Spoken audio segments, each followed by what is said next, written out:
Marilah mendengarkan pembacaan Injil pada hari ini. Tuhan bersamamu dan bersama rohmu.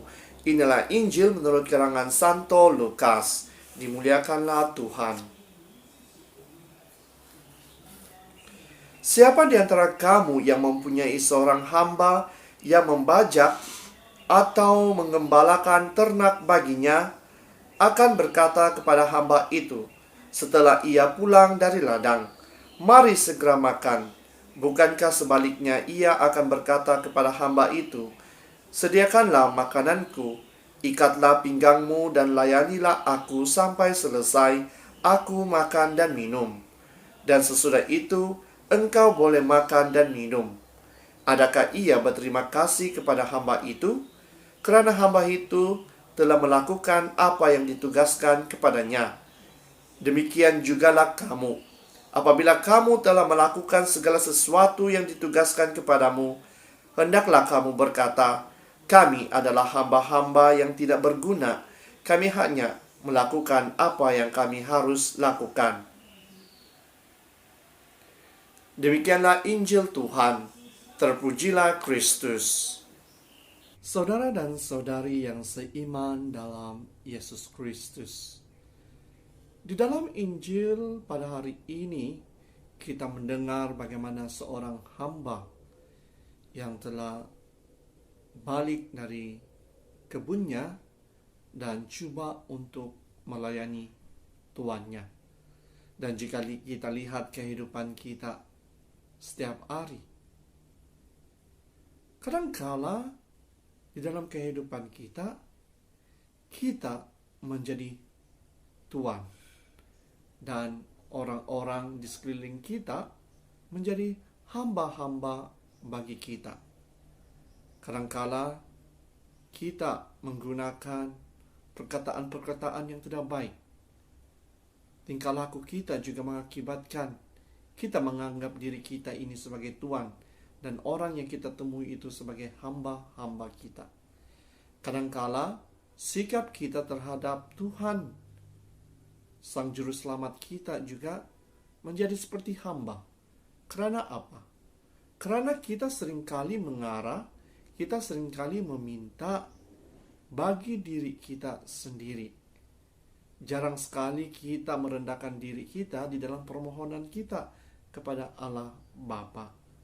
Jadi saudara dan saudari, kita harus ingat bahwa Tuhan Sang Juru Selamat itu adalah Tuhan kita, dan kita adalah hamba-hambanya.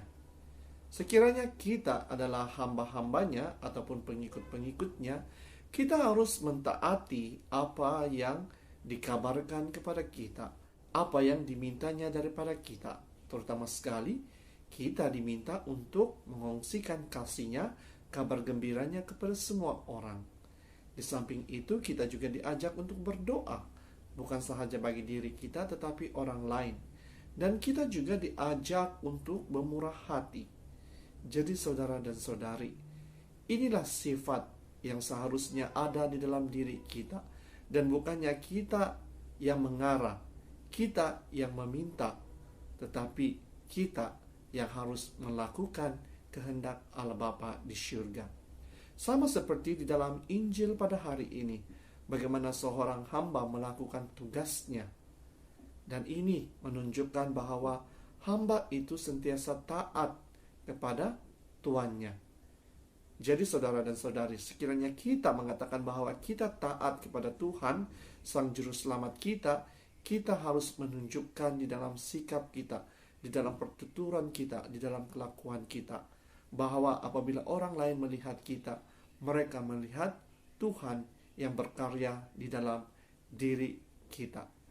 Jangan menganggap bahwa kita ini tuan kepada semua orang, tetapi anggaplah bahwa kita ini sama seperti mereka yang seringkali mau melakukan kehendak Tuhan yang Maha Kuasa. Jadi di dalam Injil pada hari ini ada beberapa perkara yang dapat kita pelajari. Yang pertama, kita harus belajar untuk menghargai. Bukan sahaja menghargai, tetapi menghormati orang bawahan ataupun para pekerja yang bekerja dengan kita. Kita harus melontarkan senyuman kepada mereka.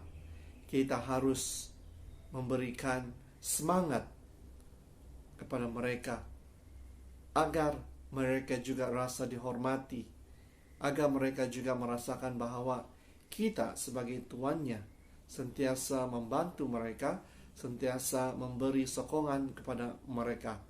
Ingat, jangan karena kuasa kita menindas orang-orang yang bekerja dengan kita.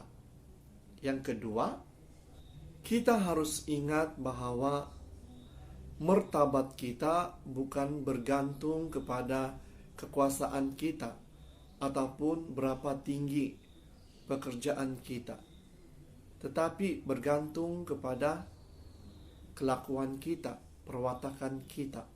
Jadi saudara dan saudari, biarlah melalui perwatakan kita, percakapan kita, kelakuan kita ini dapat menunjukkan bahwa Yesus itu ada di dalam diri kita.